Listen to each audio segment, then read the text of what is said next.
Welcome back to another episode of Iniquitous News. I am your host, Lawrence Johnson, and happy Wednesday. Let's dive right in. Diddy, everything you need to know. So, Cassie is the star witness as of right now. She started taking the stand on Monday. It's her third day straight. And when I tell you people, some of the Mephistophelian shit that Diddy was up to, oh my God. Well, first off, let's start from the beginning. 10-year to 11-year relationship. She says she actually did love Diddy a lot.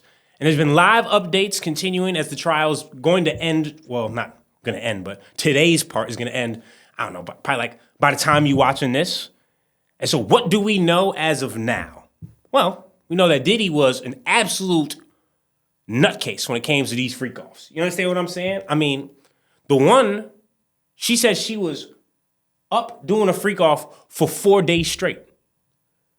You understand how horny you got to be for 4 days in a row? Of fucking, and Diddy not even doing the fucking. A lot of time he would just sit back and watch with mad baby oil. And when she said, when she used to get too dry for Diddy, be like, all right, lube him up. And it's just like, oh shit, like what was son on? And then today, obviously the video that most of us have seen, maybe not everyone has seen it, was played in court of him absolutely beating the shit out of her in the hotel. I can't believe this, like, abusive relationships are so crazy to me, because it's just like, this is a superstar, Cassie. Me and you had just been released around this time. Maybe not around this time, but still, it's like, she is an R&B superstar somehow getting just mentally controlled and physically abused by this man. And it's so sad to see. I ain't gonna lie, the husband, way stronger than me. I don't know if I'd be able to sit in there and listen to all this bullshit and be able to look at Diddy without firing off on this nigga. You understand what I'm saying? And this is while she's pregnant with her third child. Cassie, hats off to you. You are a very strong woman. But diving more into exactly what was going down with them, obviously, the beating in the hotel. Now, why did this never come out? Because Diddy gave the security guard $100,000 in a brown paper bag and said, hey, delete the footage, / don't tell nobody about what you saw, or we gonna have problems. That's the thing. Diddy, as you can see now, because as some witnesses still are MIA, whether they're in hiding, then they're going to come out when we need them to, or they're just afraid of Diddy and his entire crew, because you can get wiped off the face of the fucking earth. But to think that he gave a security guard 100 bands just so he could beat a girl up is fucking mind-blowing to me. Talk about an iniquitous human being. You understand what I'm saying? And then we moved on into the case where she said, oh, I started dating Kid Cudi, but obviously Diddy still had some sort of control over me. And Diddy warned her and said, I'll blow that nigga car up. If you guys remember, he blew that nigga car up. He was not capping. No cap in his rap. He said, yeah, okay. Yeah, all right. You can keep fucking with him. Keep fucking with him and watch what happens. I'm going to blow his shit the fuck up. I feel like that's the one thing that does not get like enough highlights / talked about in general. This nigga blew somebody's car up in their driveway. I probably have to call Cassie up too. Like, yeah, this relationship is over. He just sent a warning shot with my vehicle. Blew my shit the fuck up. There's also Cassie was talking about a time that during a freak-off, middle of a freak-off, dude came into the room and said, oh yeah, we know where Suge Knight is at. Did he stop the whole freak-off? He said, well, nah, not stop everything. Y'all can keep on fucking, but yeah, get the straps. We going to kill this nigga. Diddy was moving crazy, son. This nigga was a real-life gangster. And the thing is like, the prosecution, it's strong, but right now it's only 15 years to life, so I guess it could get bad. But it's like, if they don't find these witnesses, I don't know if Diddy's actually going to even go away. Now, this is disgusting and terrible shit, but it's not enough. You understand what I'm saying? Because him and Cassie, they already settled up back in, what was it, 2022, 2023?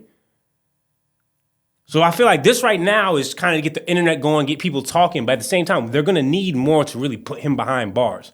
I'm not going to lie, Diddy. You was moving crazy, son. And it's like, there's no explaining fucking for 4 days in a row. Like, I fuck 4 times, my dick be tired. I'd be looking at like, God damn, what am I supposed to do? 4 days? Ain't no fucking way.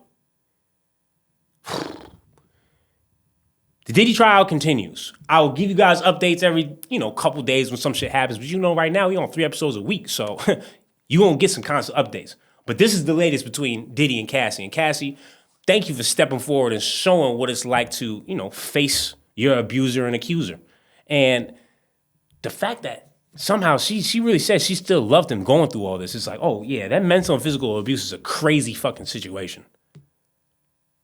Talking about he would pay escorts, male escorts, to piss on her and piss in her mouth. It's like, Cassie, oh my God. Shorty, you was this beautiful superstar. You ain't need to be listening to this dumbass nigga. Fucking dweeb. But at the same time, it's like Diddy, bro. That's Mr. Bad Boy himself. Dude was running shit. I can't hate on the shit. I'm just being honest. I can't hate on it. Always hating. But it's just like, sometimes there's facts. And as much as of a narrative I want to run, oh yeah, Diddy in the early 2000s, late 90s, he was the king of this shit. I mean, there were signs. There were definitely signs. I mean, listen to this quote from Scary Movie. My friend Sean had a pool party this summer. Sean? You know, Puff Daddy. Anyway, everybody was drinking Cristal champagne, and then it started to get wild, and people was getting freaky in the pool and stuff. I look over, and there was your girl getting buck wild in the jacuzzi. So? With a backup dancer. So obviously Marlon and them, they knew something was going on when they was writing the movie, because they was like, nah, he be kind of spazzing when we go to the parties for real. Diddy, you already know. I ain't gonna lie, son. Most likely you not getting out. But at the same time, I understand how, lawyers and shit like that work. There's a chance. The witnesses better step forward. It's gonna be a tough case. For real. Should be easy. Lay up, figure back and shit, lay straight to the Baja, dunk that shit. But no. We need more people to come up and talk. Thank you again, Cassie, for stepping forward. Crazy shit you went through. Unfucking believable. Switching up things back to political, Trump is in the Middle East and he is moving and grooving, people. He went over to Saudi Arabia, and it's kind of crazy because, he was meeting with people that we used to call terrorists, literally less than 2 months ago.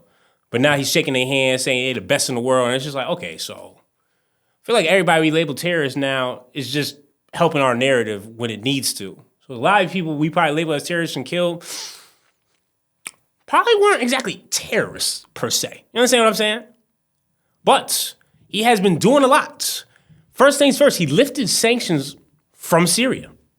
I will be ordering the cessation of sanctions against Syria in order to give them a chance at greatness.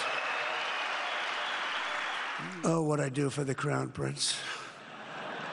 Now listen, saying that shit like that really pisses Israel off. Because right now, he's doing deals and making deals and talking to the Middle East without Israel's input, and they are on the brink of they don't know what the fuck to do.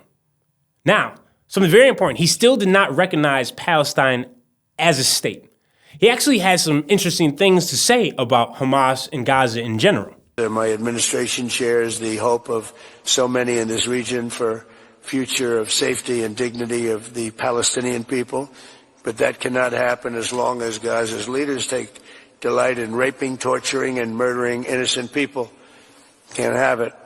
I greatly appreciate the constructive role that the leaders in this room have played in trying to bring the terrible conflict to an end. I see, to me, that does not seem like he's actually going to ever recognize Palestine as a state, because he's still spewing the same exact bullshit that has been proven as a lie. There's no raping going on. You know what I'm saying? The only people that are doing the raping is Israel. And that's been proven. And it's so crazy to me because he says the murders and stuff like that. Yeah, that happened on October 7th. But do we not remember that you just had a hostage release in Eden Alexander that you talked about during this time? And how did he look? Bro looked exactly the same as when he got captured. You cannot say the same for the Palestinian prisoners, aka actually really hostages. So it kills me that they still try to run this narrative that, oh, they're raping and killing women. And it's just like, no, they're not. They're using these hostages as an argument piece. But even now, that may not work. Don't worry, I'll get into the Israel bullshit in a little bit later. But some good news from Trump. Actually, I don't even know this is good news. This is kind of just backdooring. This is what happens when you take a bunch of money from the Middle East. Now, their agreement is they're going to buy a bunch of shit from us, to the tune of $200 billion from Boeing. How? Boeing just got some people stuck up in space. They jets is falling apart and shit, and I guess Saudi was like, you know what? I get it. Whatever. We'll take $200 billion. Run it. Whatever. And, obviously MAG is going crazy. We told you, but it's just like, who the fuck does this help out other than Boeing? Doesn't help us out. But they're making an investment in America. It's like, no, not really. They just bought a bunch of jets that was sitting the fuck around. Now, moving on to Israel and the bullshit that they have been up to. As usual, as you can see, they was out here crying wolf. AIPAC made one of their tweets. Yemen, the Houthis, they want to kill every civilian possible. How many civilians were killed? 0. So, I mean, I don't understand. Did they shoot missiles at y'all? Hell yeah. Why would they not? You've been shooting at them. You try to make the U.S. shoot at them. You try to make the U.S. kill them. And you think that as a response, they're not going to shoot back? Yeah, that's what happens. When you shoot missiles at people, they shoot the fuck back. You thought your dome was going to protect you from everything. It's not. But stop calling to the U.S. for help. This is your shit that you started. Finish it or figure it out. Or maybe you should stop bombing innocent civilians and killing people. I don't know. That's just me, though. See a lot of these pro-Israel protests, and they always accuse the other side of just funding protesters. Like, oh, they're just paying protesters to show up. Well, now we have proof that Israel's actually doing that. To a tune of $50,000 per person, actually. Yeah, I know. It's crazy, right? Bought and paid for to protest for a genocidal country. I don't know how you live with that morally either, but these people have. The protesters are on a fellowship program run by a conservative think tank called the Hoover Institution. This is actually the first foot soldier activity that I think we've been forced to do.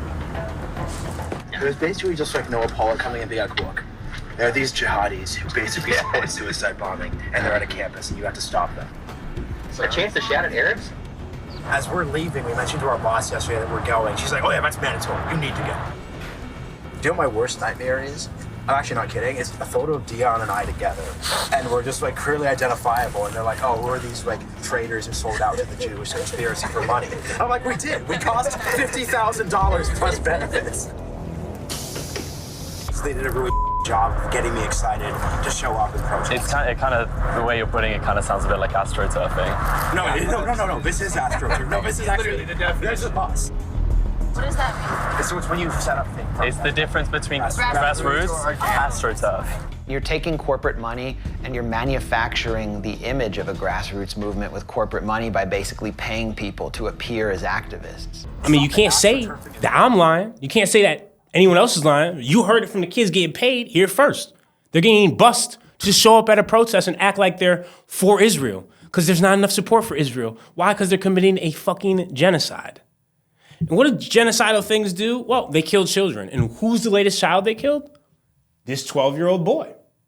Yep, that's what his father said. And it's interesting because why was this 12-year-old shot? Yeah, that's right. He got shot with a bullet. It wasn't just a random missile fragment. No, this was targeted. It's because he was one of the only witnesses of what happened to the paramedics. A kid that should be in 6th grade saw people get shot point blank range and then buried into a grave and then an ambulance get buried. And then now he was going to be a witness for the ICJ for just being like, oh yeah, I saw exactly what happened. I saw Israel massacre innocent people in front of my very own eyes at the age of 12.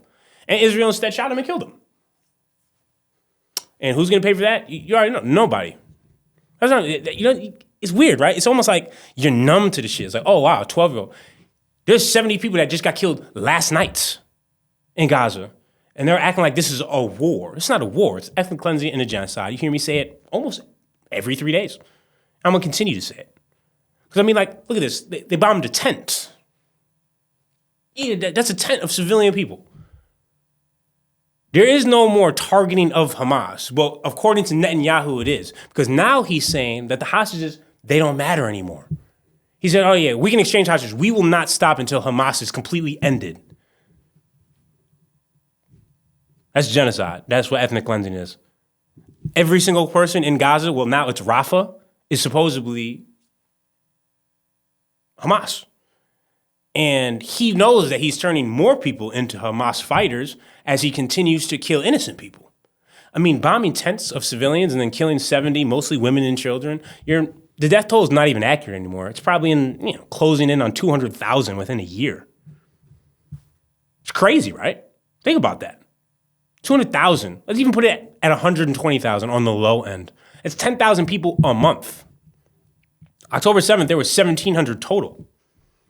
Not saying that it was right, but the response to then kill 200,000 people and call it a war? How the fuck does that work? Prime Minister from France, he was like, hey, nah, we're done with that shit. What Netanyahu is doing is wrong. It's obvious. We will not trade with them. That's also what Spain said. We're not trading with a genocidal country. And what did Netanyahu say? You guys are siding with terrorists. Oh my God. I'm so sick of that bullshit, son. Shut the fuck up. You are the terrorist. Like the walking, talking Satan is Benjamin Netanyahu.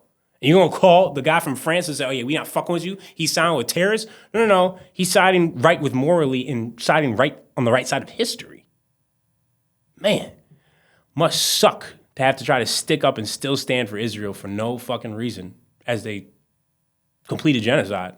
How are you gonna live with yourself in like 10 to 15 years? Shit must be tough. And that's the thing, even when there's people that rise up and try to go against what is happening and basically say, oh, you know what, we don't need Israel, we don't need America. What happens to them? They die. Gaddafi, perfect example. We painted him as a terrorist and act like he was a terrible, terrible person. But as time has gone and history has gone on, you look back and say, oh, Gaddafi was not a bad guy at all. I mean, sure, he may have done a couple bad things, but like to be killed, especially in the gruesome, terrible way that he was, it was like, oh, okay. Really was just trying to set him up. And I'm not the only one saying that. This is coming from a U.S. congressman. If you have time to watch this Tucker Carlson interview, you should. Right here, here's a short clip just to see what we do to foreign leaders we don't, per se, like. He carried the letter back from Gaddafi offering to resign. The U.S. didn't want him to resign. They wanted to kill him. Why? Because Gaddafi, and I met him 3 times. I took Biden on my second trip to Libya, by the way. He went with me when I spoke to the whole country. And every meeting I had with Gaddafi, he wanted 2 things. He wanted to unite the African continent into a group of nations economically, like European like the European economy. He wanted to base it on the gold standard. And the U.S. and Europe didn't want that. And the other thing is they wanted control of his oil and they wanted control of his sovereign wealth. So Gaddafi had to go. That's outrageous and it's wrong. Moving on to budgets. Well, there was a new budget that was trying to be passed, and that was like the energy budget / bill, whatever you want to call it. Basically, this is how much money we need to spend. These are the laws we want to make. This is what we need. But then at the end, there was something very interesting they tried to slip in there. And it had regarding AI. And basically, in the lines it said, yeah, there can be no laws that prohibit AI from taking steps forward, basically. AKA, you can't sue us. No government can be like, nah, that's a little bit too much. You guys are kind of infringing on people's rights. And I just want you to think about in 10 years how fast AI is going to basically just get good and get better and then become great and then probably pass humanity in some sorts of ways in its own way. And we're not allowed to pass any laws. It's like iRobot coming to life, people. And they tried to just slip it in there like, guess what? Yeah, I know there's 23 pages, but the last one, yeah. AI is a very dangerous thing, but also a very amazing thing. As we see Planeteer, those scumbags, they're using it to kill people in Palestine. Yeah, our AI targets this. AI targets that. It's like, no. So that means sooner or later, AI is going to start to target us, watching everywhere, listening everywhere. And if we don't pass laws that prohibit certain things, we'll no longer have any rights. We'll just have a computer watching us 24/7. You thought this was a lot? Imagine AI in 5 years untouched by laws. We are fucking cooked. Speaking of cooked, let's talk about cooked up. What to watch Wednesday is one of my favorite things. First off, the new TV show on Netflix, Forever. Round of applause. I ain't gonna lie, man. I love when I see a successful black cast, black family, black writer, not just lean into the usual bullshit. It's not no single dad struggling with drugs. It's not no mom that's a crack addict. Nobody's going to prison. This is just like a very good series, very well written. And Wood Harris, the motherfucking GOAT. Stop playing with Wood. For real. That man, he deserves a lot more awards and a lot more credit as one of the best actors of all time. I mean, from Paid in Full to this, come on, son, and so much in between. Wood is one of them ones, for real. So if you have time, go watch that as soon as you can. It's great, I'm telling you. Something else that's great, Andor. Obviously, I don't know if you guys like Star Wars. I do. I like sci-fi in general. Anybody that can build entire worlds and entire universes and really build all these different types of characters, that type of creation and imagination is unfucking believable to me. So I always try to give credit where credit is due. And first season was great. I haven't even started second season, but what I've heard from the second season, you're talking about 10 out of 10 type of shit here, people. And so if you have some time, got Disney, might as well tune in as soon as you can. You hear me? And last but not least, our song of the day, really unreleased song of the day. And I don't even know what it's called. But I know one thing, his name is Gerald, and I'm scrolling on TikTok, and I was like, you know what? More people need to hear this shit, and hopefully I can go to his TikTok and be like, yeah, we need this released ASAP, because this is almost like Frank Ocean-esque. You understand what I'm saying? I mean, just listen. Here we go again, back at the start line again. Called it quits, but come around again. Right one, the wrong timing. Got me slipping into my feelings. Caught me slipping, hit me up, I've been up reminiscing. You've been in your feelings like me. You've been in your feelings like I've been. Feeling lonely like I've been. Chasing apparitions like I've been. Do you like this? Did you catch feelings like I did? We say it's over.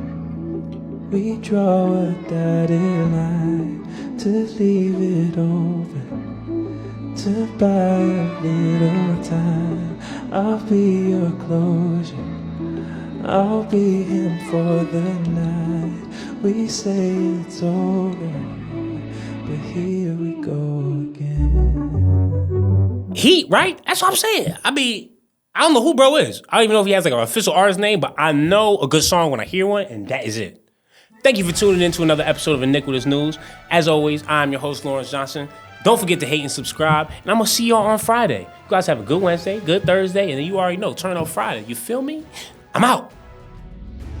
You've just tuned in to another edition of Iniquitous News Network with Lawrence Johnson. Don't forget to hate and subscribe.